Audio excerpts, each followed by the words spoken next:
Hello, YouTubers. Welcome to another edition of Geezerology. My name is Bob. I'm here today with my esteemed colleague, Bill, and we're today introducing a new thing that we're going to be doing on Geezerology, and it's called Listening Assignment.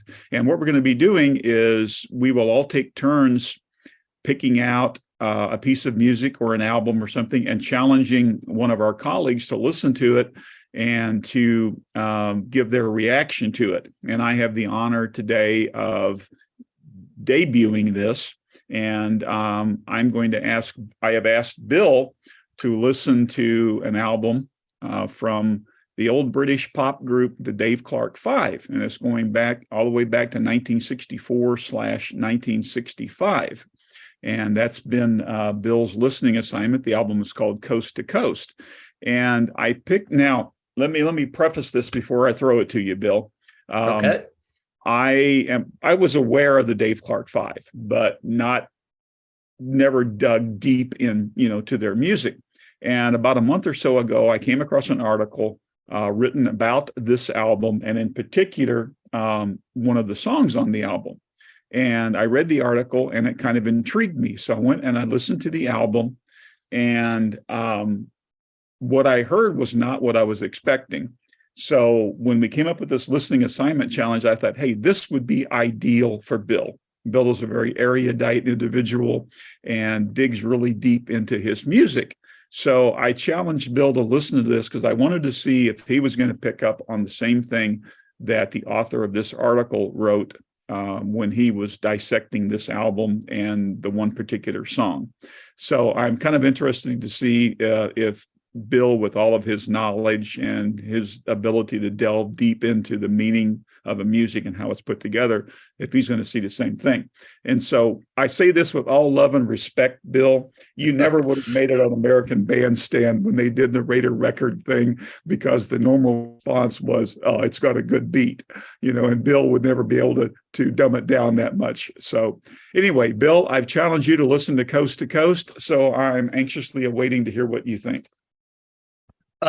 Well, it's interesting, Bob, because I was thinking you hadn't really given me any background at all. So my assumption, which was faulty, was that you were a Dave Clark Five fan, like I am, and that you were going to see, because you didn't know that I was, what my take was going to be on this group.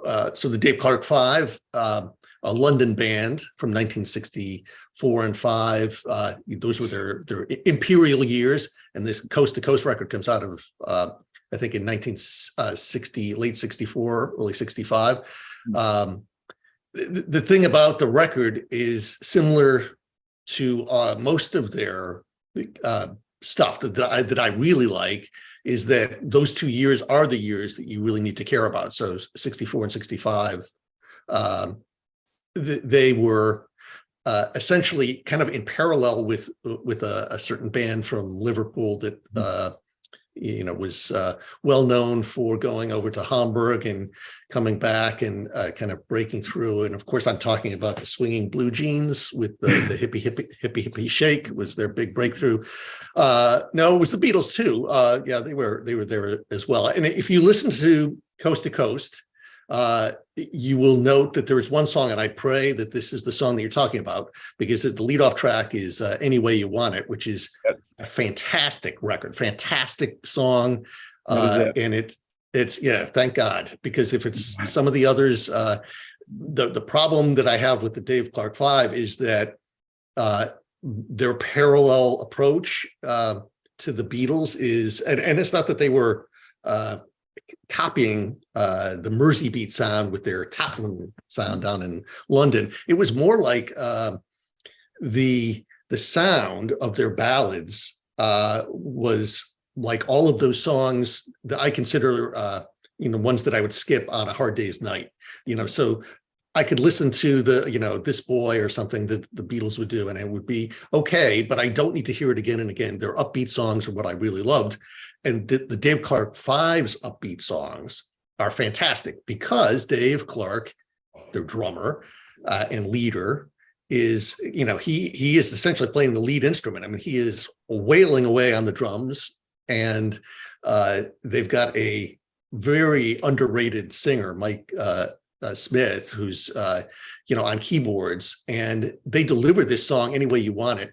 And it's just, as a leadoff track, it's everything you want, because it's just kind of a punch right in the face. Any way you want it, you can always hear me say, hey, it's all right, it's all right, it's all right, it's all right, it's all right, it's all right, it's all right. So any way you want it, that's the way it would be. It drives what you would hope is going to be a really great record kind of over the cliff, because it's a good record. It's good. The sound's good, but it is very of its time. And even in 64 and 65, the Beatles were past this point, and the Dave Clark Five could never get past this sound and kind of either highly upbeat or sentimental ballady, and nothing in between. And the ballads were so, middle of the roadish that I really could never really cotton to them. And Coast to Coast is kind of their again, it's Coast to Coast implies, it doesn't imply, it actually is, it shows the United States, because they are spending a lot of time in the States. They are the first British band to actually tour the US. They're on Ed Sullivan more than the Beatles. They have a high degree of name recognition. They're putting out actually more records, more albums in the US than they do in the UK. And their hits are, typically rank even higher in the States than they do in the UK as well. So, Americans really took to them quickly, and it took a while for that to resonate with the UK. And then I think, as I said, because their time period was so short, and they were surpassed by a lot of their contemporaries, in their country, that they became kind of also rans, even though at their best they were as good as anybody for that 2-year period. The big problem with them historically, I think, is it was very hard growing up to actually buy any of their records. Dave Clark had control of the discography, and he was pretty canny when it came to making sure that they could control their own destiny. The problem was, because he did that and he wanted to keep the music essentially in the band's hands, they didn't go back and reissue a lot of the records in ways that you would have expected, because their contemporaries were doing this regularly.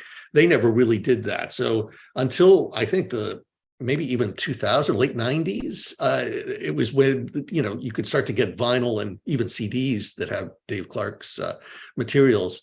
So anyway, it wouldn't be a surprise that a lot of people don't know or don't care, have never heard of the Dave Clark Five. It's not the greatest name, but they come out of a period where the whole music scene, especially in the UK, is transitioning from skiffle and rockabilly kind of stuff, sentimental balladry, and Billy Fury and Cliff Richard, into this whole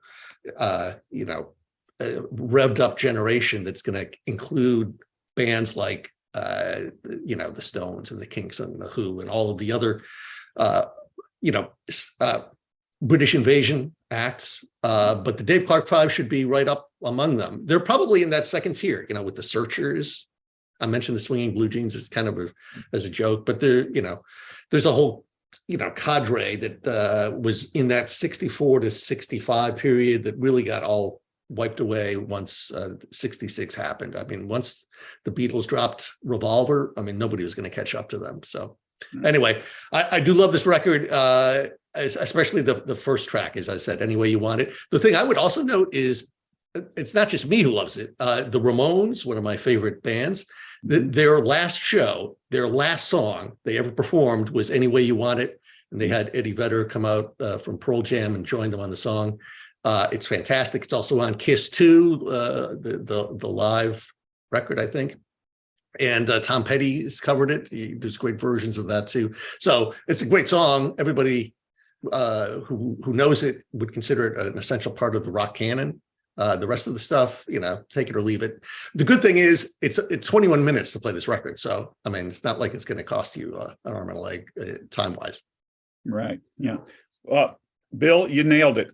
And what led me to the album was I stumbled across an article with a headline of the first psychedelic song. And so I read the article, and the author was proposing that Any Way You Want It was essentially the first psychedelic song ever put down, predating by a couple years, the psychedelic era.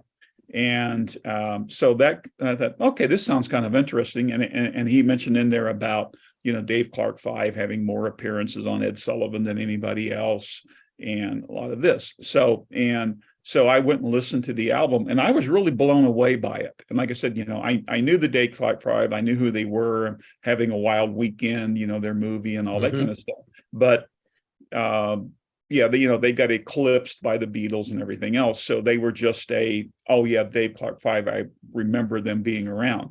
But when I listened to this, I actually had it in Apple Music. So I jacked my iPod into my home stereo system and cranked up the volume. And I had Any Way You Want It on repeat, just listening to it over and over again.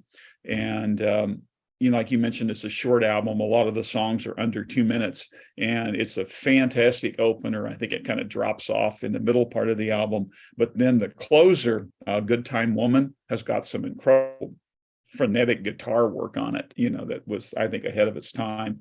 But fascinating to me anyway, the author has said that Dave Clark was in a unique position because he actually had a deal with his record company that he had complete control over how things were done, the sound, the engineering, and all of that. So, he was able to do stuff here that he might have been stopped if he didn't have that measure of control. And, the author talks about what makes a psychedelic song, and it's the studio experimentation and the use of echo and all of those things that are in that song. And he claimed that the song was complex enough that they actually couldn't do it live. So when you see it on the Ed Sullivan Show, which is where they debuted the song, it was all lip syncing because they couldn't recreate it on stage.